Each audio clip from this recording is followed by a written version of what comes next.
Good evening. I'm Ezeobele, the host of Nigerian-ly Speaking, and with me today is Eromosele from APolicyBrief. And today we'll be having our weekly catch-up on policy issues that affect us globally. By us, I mean Nigerians and Africans and every other person. So we'll be discussing policy issues that we've been paying attention to throughout the week. This is a new series by Nigerian-ly Speaking and APolicyBrief. And I look forward to weekly updates with Eromosele. Yeah, same here.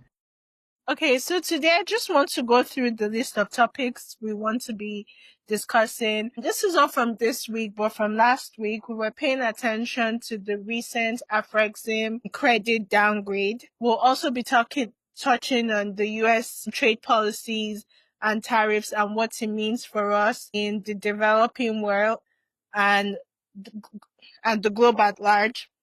We'll also be talking about the interest rates being steady by the Bank of England and the European Central Bank and what that means for global growth and economic growth. And if we have time lastly, we'll be talking about the World Bank and its recent move to return to nuclear financing and what that means amid the growing tensions between Israel and Iran. And if we have time for this, we'll be talking on the new Nigerian tax laws. So without much ado, let's start. Marcella, I wanted to start with this topic because it's close to my heart. It's not from this week, but it's from last week, and it's what's been going on with Afrexim and the Fitch ratings and how they've been analyzing their credit status. So can you shed more light on that, and then we can discuss? Okay, once again, thank you for the great introduction. So just to provide background and then a little bit of context on the Afrexim story. So Fitch, being a credit rating agency, decided to downgrade Afrexim from BBB to BBB negative. So it sort of put them just on the threshold of being investment grade. So they didn't quite lose the investment grade status. However, anything after that, and they would have probably moved to junk bond status. And for those who who aren't quite initiated into the world of fixed income, what that basically means is the next time Afrexim decides to raise funds in the financial markets, is going to be more expensive in the sense that the interest rates are higher. And what that means for countries who take loans from Afrexim for development finance purposes, it's now going to be more expensive for those countries. So it's now it's a negative net effect for development finance on the African continent. That's the gist of it. And the reason why Fitch decided to downgrade them was Fitch believed that the non-performing loans that Afrexim had was about 7%, but Afrexim said that, the net non-performing loans that they had was around 2 point something%. And the discrepancy Afrexim in their response was they said they use IFRS and they did everything by the book, so it was fine. But Fitch said no, how you're treating the loans. Can you pause there? So the international IFRS is International Financial Reporting Standard. Yes, it's the accounting standard. So Fitch, being an American company, typically might use US GAAP, but even if they're not using US GAAP and they're using IFRS, I would suspect that they're using IFRS, but at the same time, they're still trying to, and because, in my previous line of work, I used to be a bank examiner. So, I do understand a little bit about non-performing loans and, and all of that. But I would think they're trying to, see through the veil of, okay, yes, just this so that, try and bring everybody back. Afrexim said, look, you cannot treat us like a commercial bank because we have this preferential credit status, that's in the treaty that we have with member states. And they have about 53 countries, that they have this treaty with. So we don't have anything to do with restructuring of our loans and any of that. And our non-performing loans, according to Afrexim, is around 2 point something%. But Fitch is saying, well, you might have that, but this is what we think based on how we've assessed you. So there's a lot of back and forth, and there was a lot of And I liked the response from the African continent in the sense that the African peer review, which is, I believe, a part of the African Union, they responded by saying, well, we probably need a framework on how to actually assess, institutions like the Afreximbank, because they have preferential credit status. They don't, even if a country decides to have issues in terms of paying back, you're not going to treat them like a commercial bank because you're not, or a private lender.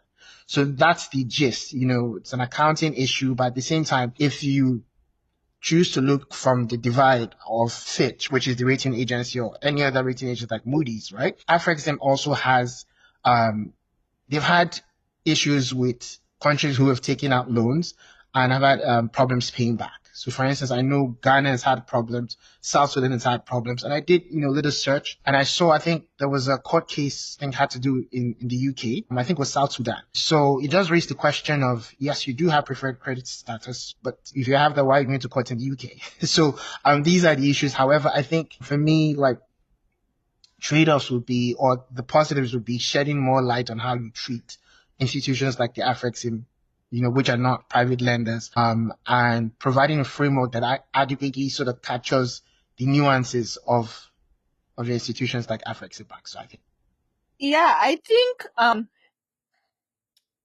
to that point, because there's this question of risk and risk perception and narratives and how people perceive risk, especially coming from different parts of the world or the global south, so to speak, right? Because there have been countries in Europe who have similar kind of portfolios. I don't know if they are strict, but I was researching it and I've seen that, a few years ago, they threatened to also reduce, they threatened to kind of, reduce the credit rating for actually the World Bank and some other developing countries. And the question was that they were getting too exposed to some of these kind of geographies. So I guess the question is, like, in terms of like credit and giving access to capital, how you're going to weigh some of these risk, knowing that they exist and how to manage them. I guess what is the balance, right? Because we have to, a bank like Afrexim caters to the African market. We know what the continent looks like.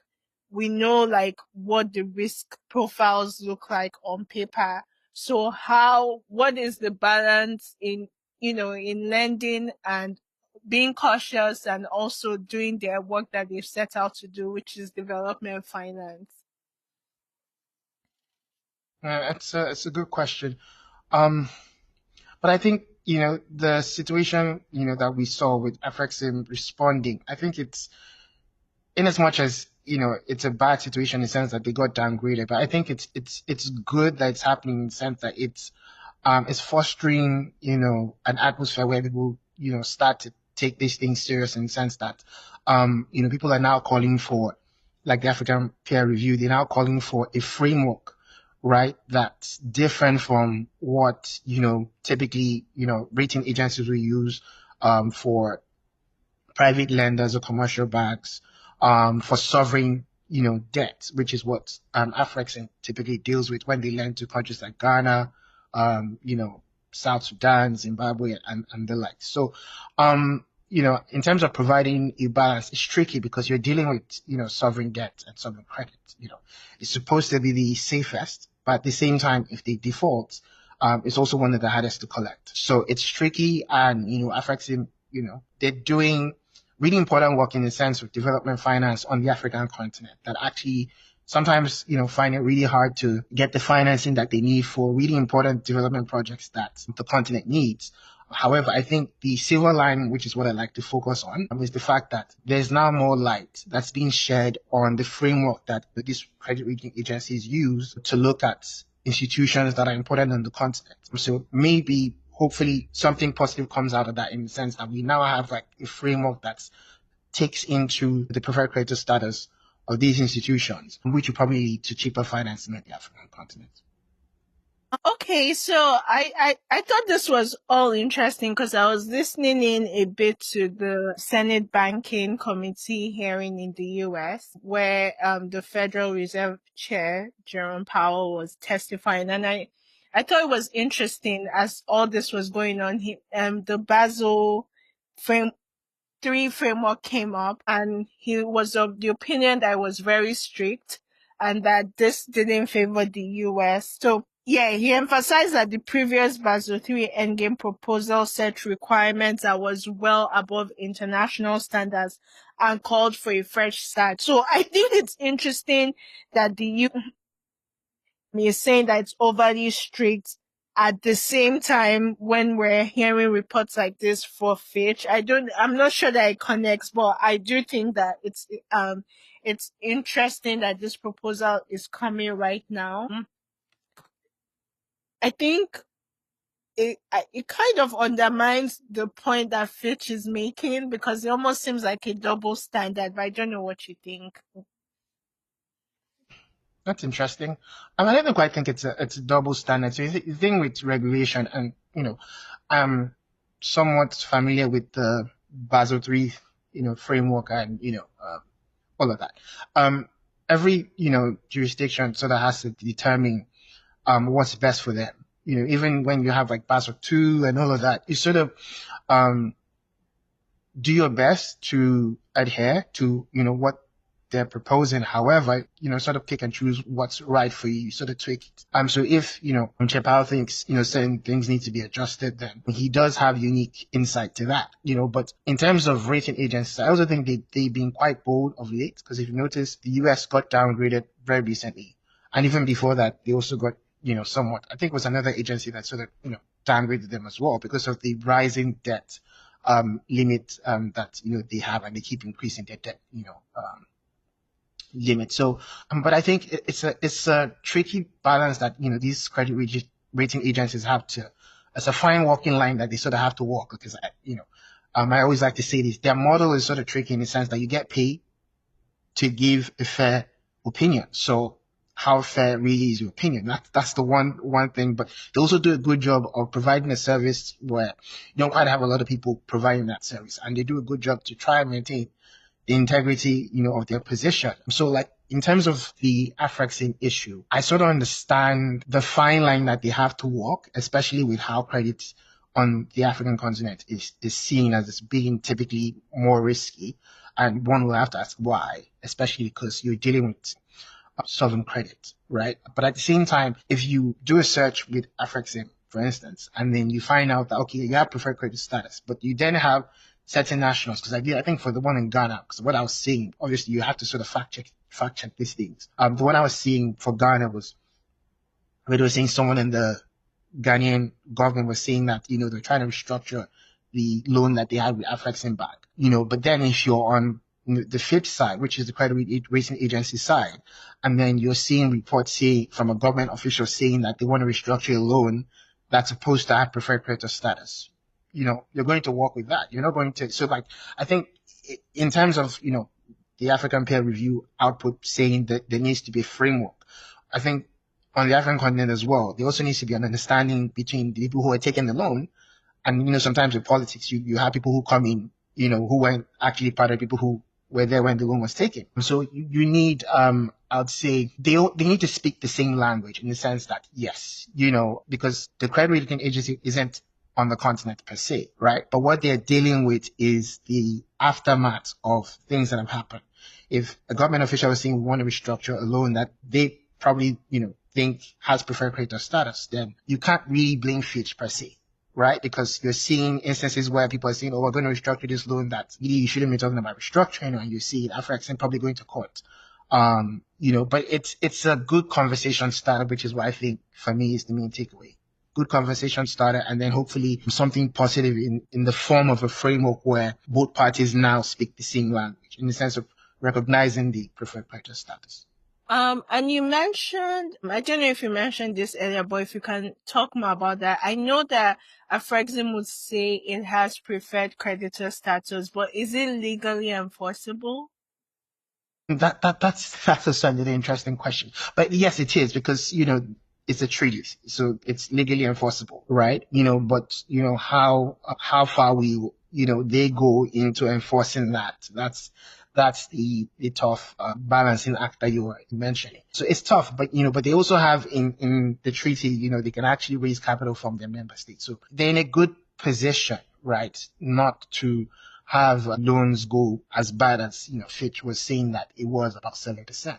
And even if it gets bad, because of the treaty that they have, they can actually compel the states to pay. But, I think the main thing really is just, the messaging that comes from, states that actually have these debts that will probably make a rating agency say, okay, well, if I'm hearing, rhetoric saying a certain country is going to restructure your debts, even when you have preferred creditor status, then I might as well make that adjustment in my rating status. You understand? So I think that's really, other than that, sovereign credit is a bit tricky. So, but it's a good one really for the African continent in terms of the spotlight it brings. Okay, switching from sovereign credit to central banking. I mentioned earlier that the US Fed chair was testifying this week in Congress. I think the Senate, but in Congress. And the topic of interest rate cuts came up. And so, can you talk more about that? I know you're paying attention to the European Central Bank as well as the Bank of England. So can you talk about the interest rates and how they're being managed in both of these geographies and the implication for us in the global south? Okay, so in terms of monetary policy, we've seen a lot of central banks in developing countries, for instance, you mentioned in the US, which is the Federal Reserve. They've had this regime of, tightening where to deal with inflation, they had to raise rates, right? Because you have to look at the monetary policy transmission mechanism, which the tool they have really is the interest rates, right? Or the deposit rate or the policy Okay, let me rate. take a step back and just to get our viewers Yes. familiar. So with central banks, right, at least traditionally, they've had two key objectives, which is like reduce inflation and obtain full employment, right? So in that context, you can go ahead. Yeah. So I mean, but that particular mandate really, I think for most central banks, yeah, you're correct. But for most central banks, I think they pretty much just have the one, which is price stability, which is inflation. But the US is sort of special in the sense that it has that maximum employment, which is something that gets to change occasionally. I think it's around 4 to 4.5%. It changes really. But then they also have the price stability. So they have that's one of the problems they're facing now. They sort of have to have a balancing act between maximum employment and inflation. Anyway, but it's interesting. So so the Fed they kept, I think it was June 18th, they decided to keep rates steady. Amid a lot of rhetoric for them to cut rates, to reduce rates, because inflation sort of has been coming down. However, what the Fed always does, and that's why I sort of like Powell, he's always talking about, they always look at the data. And, we'll get to the topic of tariffs. A lot of the tariff uncertainty brings about, it's inflationary if we really look through the veil of what tariff does. So they're looking through the data to see if they're at a good place to cut rates. But the forward guidance that they push out is, look, we're in a good place with where we are with our inflation and with our policy rate. And we're looking at the data. So the Fed kept rates at 4.25 to 4.50%. They do have an inflation target of 2% as well, like most central banks. The ECB cut rates, I believe, from 2.25% to 2%. They're in a good place as well. President, Lagarde, she mentioned it was a great piece of forward guidance she did. So they're in a good place as well, but they do have issues in terms of I believe inflation was at 1.9%, but the policy rate now is at 2%. So it's like they're quite at the place where you see they're at the steady state in terms of they've hit their inflation target. However, they have a lot of uncertainty in terms of the trade policy and inflation it brings into the EU and the Eurozone and all of that. But the main one that happened this week was the Bank of England keeping the policy rate at 4.25%. And it was quite interesting because I think inflation in the UK got to as high as 11.1% in 2022. They increased their policy rate, I believe, 5.2% in, I think, the highest it got was 5.2, I think in August 2023. But now it's at 4.25%, and they decided to hold it at 4.25%. Everybody's sort of looking at the uncertainty that comes with a tariff policy and all of that, and how it can sort of sway inflation sort of higher, and they always have to sort of look at the data and ensure that they keep inflation anchored. So that's where they are at the Bank of England. But what does this really mean, especially for the African continent, in the sense that when you have high policy rates, right, which is the policy rate sort of feeds into the price of assets and things like that, it then now becomes more expensive, right, for countries on the African continent to get investments, right? So because people will have to sort of borrow at their low interest rates and invest at higher interest rates. But if you have high interest rates in developing countries, or some might say the West, what you now then have is investors that might say, okay, well, if I have high interest rates in my country, I might as well just take the high interest rates that I get in my country, the money that I have, and invest in high interest rates for instance, like there's a divergence in terms of policy, for instance. Now, usually I know the central banks sort of, speak to each other. But for instance, in the ECB or in the Eurozone, rates now are 2%, right? If I borrow 2%, I might as well just move that money to the US, even though you sort of have to worry about currency risk, right? Move that money to the US, which is, US isn't doing too bad in terms of maybe considering like an emerging market currency that might lose 50% in a short period of time.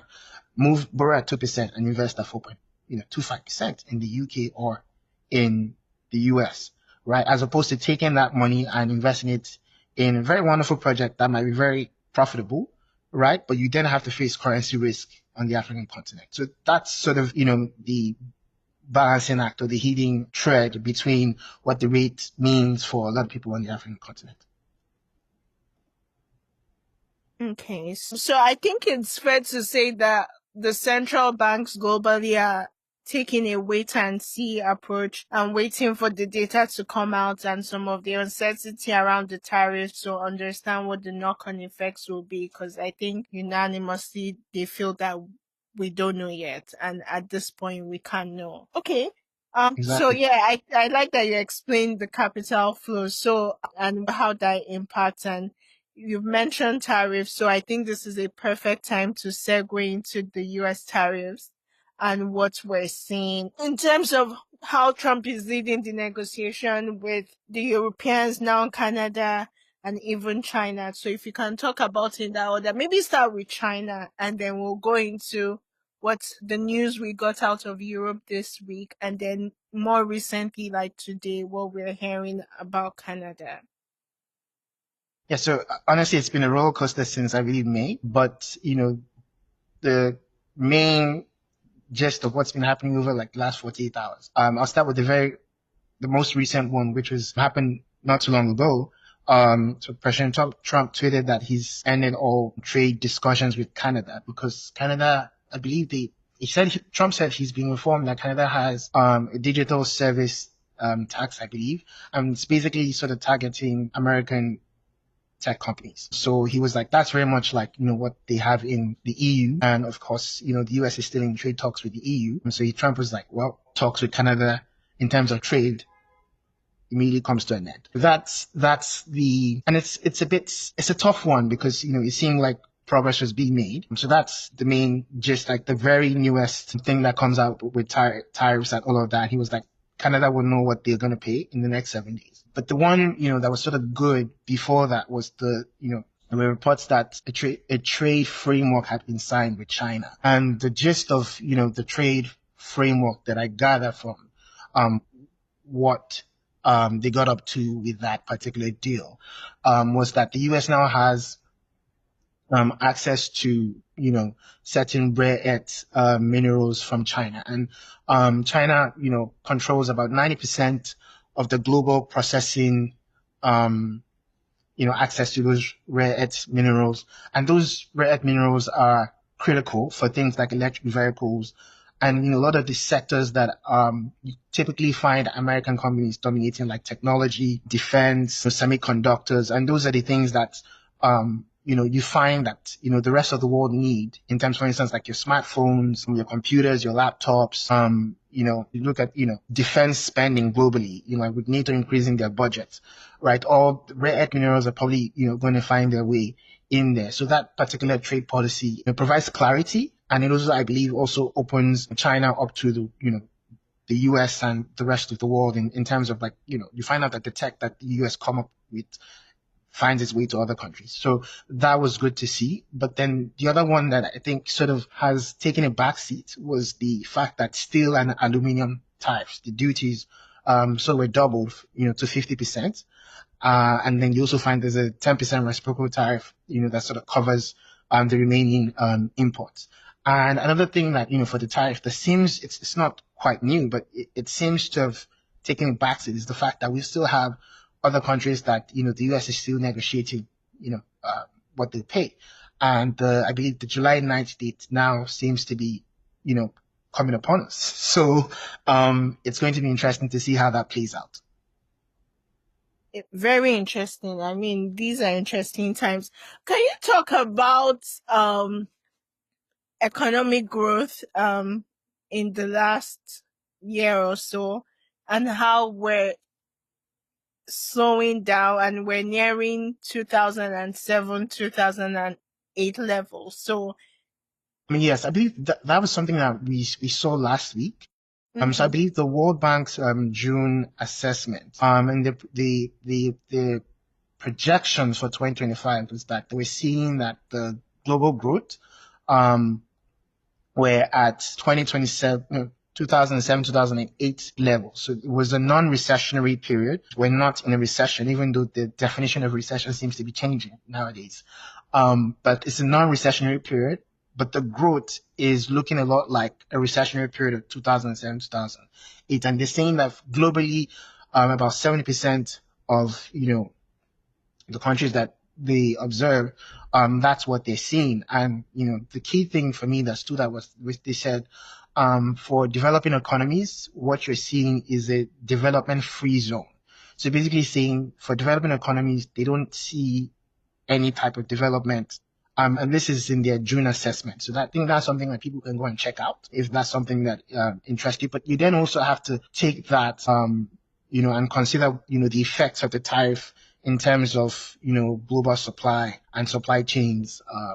It sort of reminds you of, pandemic periods when you have supply chain issues and all of that. So that's what the effect of, tariffs can do. Because if for instance, if you put it in real terms, if you have people who buy goods for $1 million and now it's going to cost them $1.5 million, it then now starts to have businesses rethink these decisions, and they don't quite know if it's going to cost $1.5 million or $3 million in the short to medium term. So it might be cheaper because the tariffs might decide to disappear if a better deal is reached. Those are some of the issues that I also think is probably making that June assessment look as bad as it does. It's all right. excuse me, I think No, this that's is fine. also a perfect time to talk about, especially given that what I'm hearing is there will be a contraction of capital flows, particularly into places like developing countries. I mean, we're concerned about Africa, so places like Africa and Nigeria. And I want to take this moment to now talk about the new tax policies that Tinubu of Nigeria has just signed into law. And especially at this time in this current environment, I just want to get your take on that. Um, so I haven't actually quite gone, Mhm. deep into the tax policy that President Bola Ahmed Tinubu signed into law. But what I see is it's it provides a framework of I think it said it collapsed about 4 or 5 different tax laws into one. So it provides a comprehensive, according to what they've done, provides a comprehensive framework for tax reform in the country. And I think what they tried to achieve was provide a sort of a soft landing, sort of like when you have, what's the word now? When you have frameworks, like safety nets, right? And because you sort of want, the rhetoric really was you sort of have to expand your tax base and ensure everybody pays. But from what I'm seeing, provisions like people who earn below a certain amount, I think it was like 800,000, don't get to pay income tax. And for most countries, people are like, "Oh, that's great." But for me, what I took away from this was a comprehensive policy. And thinking policy, you don't quite know how effective it's going to be. You also have to sort of look at the trade-offs of implementation. But it collapses, according to what I've seen, 4 or 5 different policies into one. You have the IFRS changing its name. It's quite comprehensive, and I think it's something that requires a deep dive. However, what I You do said like IFRS. I think you meant federal. no, sorry, FIRS rather, Federal Inland Revenue Service, to I think National Revenue Service Act, something like this. So I think like the National Nigeria Tax Act, Tax Administration Act, the Nigeria Revenue Service Act, the Joint Revenue Board Act. So a lot of all this, sort of got a little facelift. And for me, what I like about the approach is it's something, right? As opposed to having like different things that you don't know quite whether it works. But then, with policy, we sort of have to give it time and look at the implementation. But what I also noticed that we're trying to go for was to sort of, because what you're seeing in Nigeria right now is a period of severe austerity. So you also have to look, it's sort of, because, if you look at, Argentina, for instance, and how they sort of tackled inflation, right? They're doing a fantastic work in terms of bringing inflation numbers down. However, the challenge is poverty and all of that, sort of skyrocketed. You have poverty, I think, about 53%. And if people are really, hungry and all that, then you might now start to have civil unrest. So what this sort of does, it sort of makes it easier for the government to actually fight inflation, tackle some of the problems that they believe, need to be tackled. Because I listened to, I believe, one of the key people, I think you probably would know him. I think he's okay. I think PwC, Taiwo. Yes, he was speaking and talking about how some of these, things that they've added in the policy reform sort of addresses inflation in the sense that the things that really make up a huge part of, things that they count in the inflation basket, right? Sort of, will be affected with the bill. So for me, want to look at it from a neutral perspective, and this is me just giving my opinion, in the sense that yes, it's a comprehensive bill done by people who really know tax, and let's give it a shot. But at the same time, I also want to say that, I like the fact that yes, if you don't earn a certain amount, you don't get to pay. But what I would like to see is the fact that people sort of take ownership of the tax process, because that's also, something that gives you a stake in nation building. Because if you know that, yes, I pay tax, even if I pay, 1,000 or 50,000 or 20,000, it's not the amount, it's the process, right? But I also like the fact that, this might address that, even if you don't have to pay, but then you register that, okay, this is what you earn, right? So then you don't have to pay. So then everybody now builds the habit of, okay, every year I file my taxes. Every year I file but I think this is something that the bill sort of addresses. So what do you think about it? I think the reform is good, but you always want to be, I think it's just general tax reforms. So I think that's good. That's a step in the right direction. I think when people feel like they have skin in the game, they will hold their leaders accountable. There's always a question of tax increase. At a time, like you said, of austerity. It's my opinion that you need to grow the base before you tax it. But to your point, they have a threshold for this taxes, so that would be helpful. So I think like it remains to be seen. It's still so early, in my Yeah, opinion. I mean, but it's quite comprehensive. It touches low income earners, small businesses, large businesses, the people who, get into certain sectors and, sort of have to worry about whether they qualify for certain, tax incentives. It sort of makes it easier and, the path is clearer. I mean, it does a lot of really good things. Mhm. And I don't, I just want to see it work in the sense that you now have citizens that still, I mean, I might not necessarily be working in the formal sector, right? But I pay my taxes, right? I might be maybe a bus conductor, but I pay my taxes. I report and I pay, even if what I have to pay is nothing. Do you understand? they have a And culture of fighting. So I think that's something okay. that I think this would address And if maybe we given can the chance to work. I can research him and we can catch up Yeah, I on think we this should do a next deep week dive, and because it's I've something not had the that time requires. to. But something that comes to mind too is like, what kind of data infrastructure do we have to even make sure Mm. that we have access to the correct information we need to implement these taxes? That something that I find, because I So don't, the main thing is the Federal Inland Revenue Service now becomes the Nigerian Revenue. like I said, I haven't gone into details. I hope to have like a more robust take next week.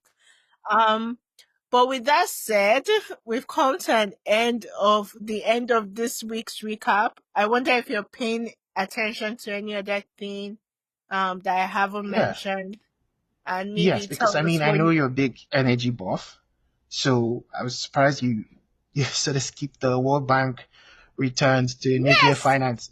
My gosh. That's your bread and butter. So I was wondering what's happening. Okay, yes, the World Bank has returned to financing nuclear energy. I think it's like a very interesting time for this to be happening, especially because of what we're hearing. I mean, obviously the nuclear arms race between Israel and Iran is very different from the nuclear energy, this thing, but I think it's interesting that they've decided to return to financing it. Um, um, I don't know what the rollout looks like. Um, but yeah, I know that a country like Nigeria, I know a few years ago but during the Buhari administration, we were really pursuing like nuclear energy. I don't know how far that went, but yeah, the World Bank had a long-standing ban on funding nuclear energy projects. So this is really a significant shift. It's Let me just interesting. provide context. So for Yeah, the yeah. first time since 1959, the World Bank will fund nuclear power, and they signed a That's what I'm memorandum saying. with They've the had a ban. Yeah, it's really yeah they signed a memorandum with the IAEA on the 26th of international June. international atomic energy agency. Yes, yes. Yes. I think it's So for me, interesting. like, so why do I you mean, think nuclear this energy is is important? clean energy, right? But I also think it has problems in terms of storage. I'm not sure that we've dealt Yeah, there are a lot of risks. adequately with the storage risk and what that Yeah, and means. waste, nuclear waste, Exactly. Yeah, exactly. Storing and then it nuclear. now becoming weapons. So I don't know, but this is obviously a huge shift. But yeah, So like we're for me, like really I did a little search and I saw like the 30 because the focus, the World Bank's focus really is with emerging markets. exactly. And there's a push to meet like electrification goals. And there's also a demand, especially on, the African continent and emerging markets to tap into nuclear energy to meet, electrification needs. But however, for me, it's like I keep asking, apart from electrification needs and all of that, why is this important? Especially when you consider the risk, like you mentioned, of storage, the risk of, disposing nuclear waste. Because I looked, there were about 30 emerging market countries that are considering planning and starting nuclear programs. I think that's also probably why they decided to make that shift. So, but what I was also considering is like, how would, the World Bank price in like sovereign guarantees for nuclear risk, without crowding other clean energy infrastructure needs, like, wind, solar, all those other things. Because there's a push for green energy, especially in the African continent and things like that. You have COP, 26. But if you now sort of have this, yeah, nuclear energy is sort of like clean energy in some sense. But when you look at, the risks that come with it, are you going to price out those other sort of clean energy alternatives? I think especially now especially in the solar catching on very quickly and the abatement costs having, come down significantly. I think it's really an interesting time to be pursuing nuclear, but like I say, we need everything in the energy mix. But we need to pay attention to this risk. I mean, Absolutely. it's not clear to me that we know how to store nuclear waste properly. So yeah. I do. Yeah, it's interesting, definitely. But so are you paying attention to anything for next week? What should we be paying attention to in terms of policy? No, I was saying, what should we be paying attention to I think, over the coming? for monetary policy, basically, because, it affects the financing that we see globally. I keep my eye on monetary policy a lot. But then also like the tariff, trade policy, that's also something that's important as well. But I guess, as always, we'll track these things as they evolve. There are other topics, but I feel like if we get into them, we might continue talking. Yes, I think this is a perfect place to wrap it for our first weekly catch up on policy. It's been great talking with you and learning from you, particularly on the issue of monetary policy. I look forward to doing this next week. And yes, It was fun. all right. So thank you. Bye bye. Bye.